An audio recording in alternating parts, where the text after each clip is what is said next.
Enfin, j'ai pu voir Wonder Woman et je vais pouvoir enfin sortir ma critique sur le film. Je suis désolé du retard, vous avez déjà probablement entendu plein d'avis, vous avez peut-être même carrément le vôtre parce que vous avez plus que probablement aussi vu le film, mais il vient à peine de sortir en Belgique pour des raisons que j'ignore complètement. La seule façon que j'aurais pu vous apporter mon avis sur le film plus tôt, c'est si je m'étais déguisé pour assister à une Ladies Night. J'aurais trop dû essayer. Wonder Woman, qui se passe donc avant Batman vs Superman, raconte l'histoire de Diana, la princesse de l'île paradisiaque de Themyscira, qui est donc une île qui abrite les Amazones de l'univers de DC.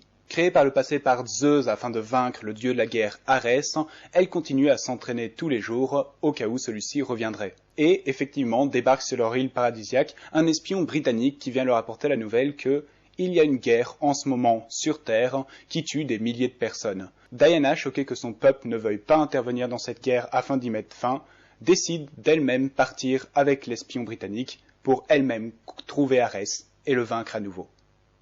Eh bien franchement, l'attente en valait la peine. Ça faisait longtemps que j'avais pas été aussi investi, aussi excité et aussi satisfait en sortant d'un film de super-héros. Je ne suis pas du tout un adepte du principe de Team Marvel et Team DC, mais le fait est que le DCU commence à sacrément beaucoup plus m'intéresser que le MCU qui lui franchement commence à devenir vraiment nul. Pour la simple bonne raison que DC travaille vraiment ses films, il y a un travail fourni, et au-delà de ça, ils s'autorisent plus de choses, ils sont beaucoup plus audacieux. Plus travaillé, car là où Marvel se contente de faire des films et puis s'arranger pour que les suites collent dedans mais ne réfléchit pas vraiment à une saga entière, plus ou moins ce que Star Wars 7 a fait d'ailleurs, Disney, DC, eux, savent déjà comment leur saga va être construite et ça permet de faire quelques liens logiques entre les films. On a par exemple la photo de Diana prise en 1918 qu'on voit dans Batman vs Superman, qui est réutilisée dans ce film-ci pour lancer l'histoire. Les gens qui sont sur la photo sont effectivement les gens qu'on voit dans le film, ça a été réfléchi et déjà pensé. Au niveau de s'autoriser des choses et par rapport à leur audace, on a toute l'introduction du film qui reste vraiment un bon moment sur Themyscira et prend vraiment le temps d'introduire les Amazones, d'introduire leur légende via une animation 3D de fresques narrée par un personnage et qui est plutôt sacrément intéressante à regarder, tout en développant Diana depuis sa jeunesse et comment elle s'est entraînée et quelles sont ses motivations.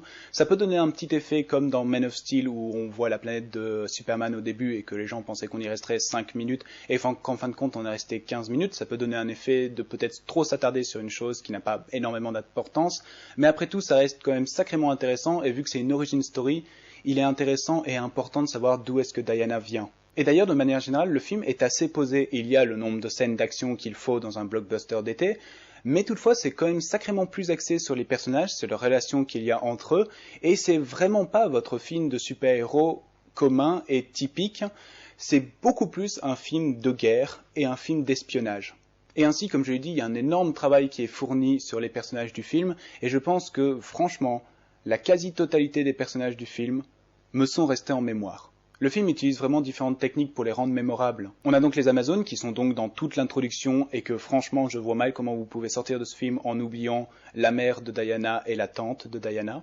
En utilisant les conversations et les liens que les personnages commencent à tisser entre eux, le plus grand exemple c'est bien sûr les deux personnages principaux qui sont donc Diana et Steve, l'espion britannique, qui partagent vraiment cette volonté de stopper la guerre quoi que ça coûte, et qui ont ensemble quelques conversations qui sont ou dynamiques et drôles par rapport à la différence de leur monde et à essayer de comprendre le point de vue de l'un et de l'autre, et d'autres dialogues qui sont beaucoup plus intéressants et beaucoup plus forts. J'ai vraiment noté plusieurs phrases dans ce film qui sont sacrément bien écrites et que franchement je m'en rappelle après le film parce qu'elles sont marquantes.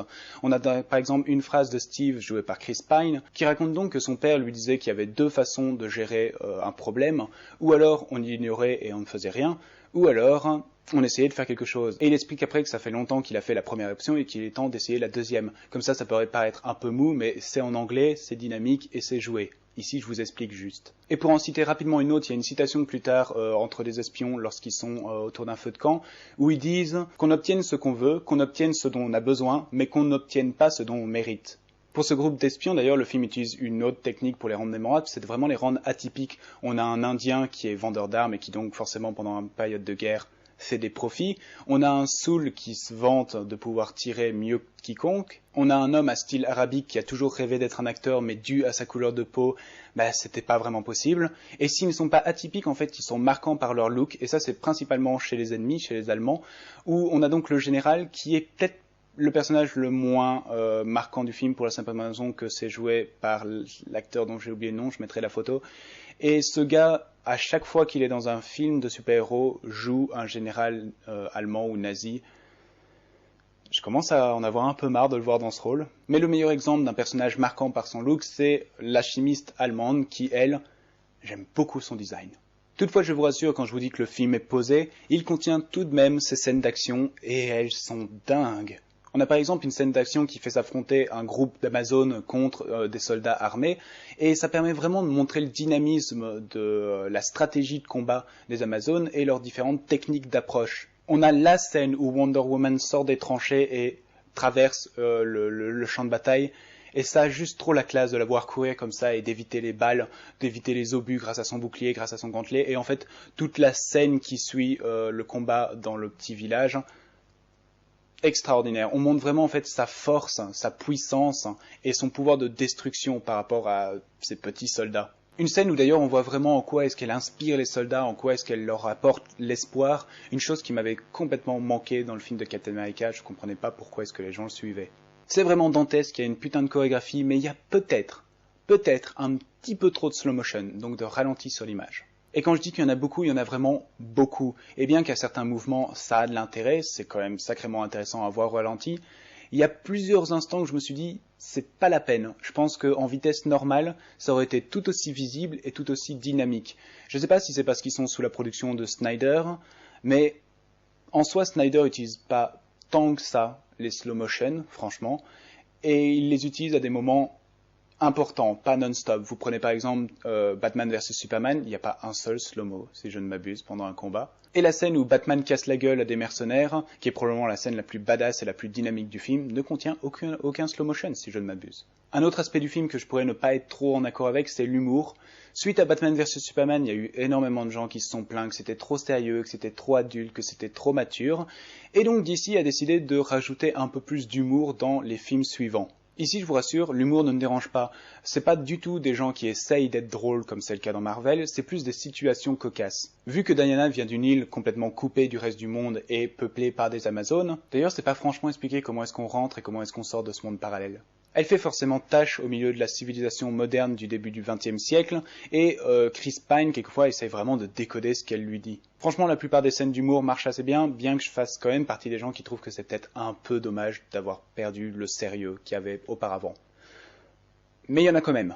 Parce qu'autant je peux un peu chouiner sur l'arrivée de l'humour dans le DCU, mais franchement, j'ai pas eu l'impression de voir un film Marvel, parce qu'ils maintiennent leur sérieux et leur maturité dans certaines scènes. Je précise avant de commencer que tous les principes et tous les éléments que je vais aborder ici, pour moi, sont légèrement gâchés pendant les 15 dernières minutes de film que j'ai pas franchement aimé, mais je parlerai de ces 15 dernières minutes dans une section spoiler. Un des principes, par exemple, très intéressants du film, c'est qu'il n'y a pas vraiment d'antagoniste. Oui, on a les Allemands, oui, on a deux figures importantes des Allemands qui peuvent servir d'antagonistes, mais du point de vue de Diana, elle combat la guerre. C'est pas un ennemi fixe, c'est pas du tout une cible, elle veut combattre Arès, dieu de la guerre, donc en fait elle combat l'essence même de la guerre. Elle est persuadée que les humains deviendront bons une fois que Arès est détruit.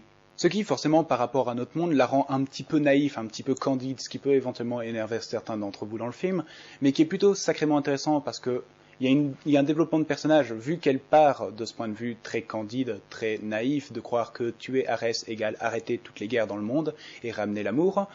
Mais forcément, au fur et à mesure, elle se rend compte que les humains comportent tous leur partie de noirceur, leur propre Arès, et ça permet en fait d'arriver à Batman vs Superman, où elle est plutôt sacrément blasée de ce qui se passe. Elle a failli se casser à la fin lorsque Doomsday arrive, donc voilà. Ça permet vraiment de rajouter une nouvelle couche à ce personnage, une nouvelle compréhension de qui elle est, de ce qu'elle fait, de pourquoi elle le fait. Est-ce que ce film aurait dû sortir avant Batman vs Superman ? Je sais pas. Et j'ai encore deux éléments que je trouve très intelligents et dont j'aimerais parler, mais malheureusement ça tient du spoiler, donc j'annonce à partir de maintenant que la vidéo va spoiler. No, I am your father. On a par exemple la scène où Diana est témoin de l'effet du poison, qui donc a éradiqué tout un village, et c'est vraiment traité avec sérieux. Et on a surtout la conclusion du personnage de Steve. Elle se prend une méchante explosion et donc ses oreilles ne fonctionnent pas très bien, et c'est pile à ce moment-là que Steve décide de venir lui donner ses derniers mots avant de se sacrifier. Et je trouvais ça tellement intéressant et tellement fort dans le film qu'on ne comprenne pas ce qu'ils lui disent. Je reviendrai là-dessus dans quelques minutes. Et on a donc après la scène où Chris Pine, qui joue Steve, donc décolle, et on a un long plan sur son visage qui dure facilement 20 à 25 secondes et qui est très rare dans un blockbuster, où on laisse vraiment Pine, l'acteur donc, jouer ce que ressent son personnage. Le stress, la peur, mais l'acceptation de sa mort et savoir qu'il fait quelque chose de bon de sa vie, tout ça transparaît tellement bien sur le visage de Pine, et franchement il m'a époustouflé sur ce dernier plan, donc chapeau. Mais tout de même, il y a ces 15 dernières minutes qui m'ont pas vraiment plu, j'ai pas du tout aimé le chemin que ça prenait, ça m'a pas sorti du film, mais j'étais pas en accord avec, et en plus de ça, ça fout plein des principes que je viens de citer un peu en l'air alors qu'ils sont clairement présents dans le film. Diana donc découvre en fin de film qu'il y a effectivement Ares sur Terre et qu'il a effectivement motivé les gens, certaines personnes, à cette guerre. Et je trouve ça un peu con. Je trouve que c'est un peu en parfait désaccord avec le principe que Diana se rend compte que la noirceur est dans chaque homme et que donc c'est pas aussi simple d'amener la paix sur Terre que de juste tuer un dieu, et qu'il y a donc cette ouverture à ce monde, cette espèce de prise de maturité, sauf que non finalement parce qu'elle avait effectivement raison. Il y a un dieu de la guerre, et à la fin du film, lorsqu'elle le bute, la guerre est finie, les Allemands se font des câlins, et... what? Je trouve d'ailleurs en plus que le combat entre Diana et Ares est plutôt sacrément fantoche, c'est des gens qui se donnent des points et qui se balancent de l'autre côté de la piste d'atterrissage, qui n'est pas un problème dans un film de super-héros, mais vu qu'on était resté très terre-à-terre, très film de guerre et film d'espionnage, ça me paraît assez hors ton. Et forcément, pendant tout ce combat, on a Ares qui balance ses phrases de méchant, vraiment méchante. Oh, tu ne peux rien pour l'humanité, je suis le plus puissant. Oui. Et qui, bien sûr, lui donne la possibilité de le rejoindre pour faire un monde meilleur, malgré le fait qu'on sait très bien qu'elle n'acceptera pas, de par le personnage et aussi de par le fait qu'il y a Batman versus Superman, donc on sait forcément qu'elle a dit non. Et pour achever ma frustration par rapport à ces 15 dernières minutes, on revient sur les derniers mots de Steve, et cette fois-ci, nous, public, nous savons ce qu'il a dit. Toutefois, comme j'ai dit en début de vidéo, c'est vraiment un très bon film. Je l'achèterai en Blu-ray et je suis content de l'avoir vu. Il y a juste peut-être ces 15 dernières minutes qui m'énervent un peu, on va dire. Et si je devais coter ma satisfaction en ayant vu Wonder Woman, elle serait de 16,5 sur 20. Je ne vais pas dire, comme certains l'ont peut-être dit, que c'est enfin le premier bon film d'ici, parce que je considère que Man of Steel était pas si mauvais que ça, et que Batman vs Superman, franchement, est un très bon film. Plus je le regarde, et plus je me rends compte que le film est superbement réalisé, et qu'il est sacrément bien écrit, à condition de regarder la version longue. Comme toujours, merci d'avoir regardé cette vidéo, vous pouvez l'aimer, la partager, vous abonner à ma chaîne et la partager également. J'ai une page Facebook où je vous tiens au courant de mes sorties mensuelles, et une page Twitter, et je vous retrouve la prochaine fois, pour une nouvelle critique.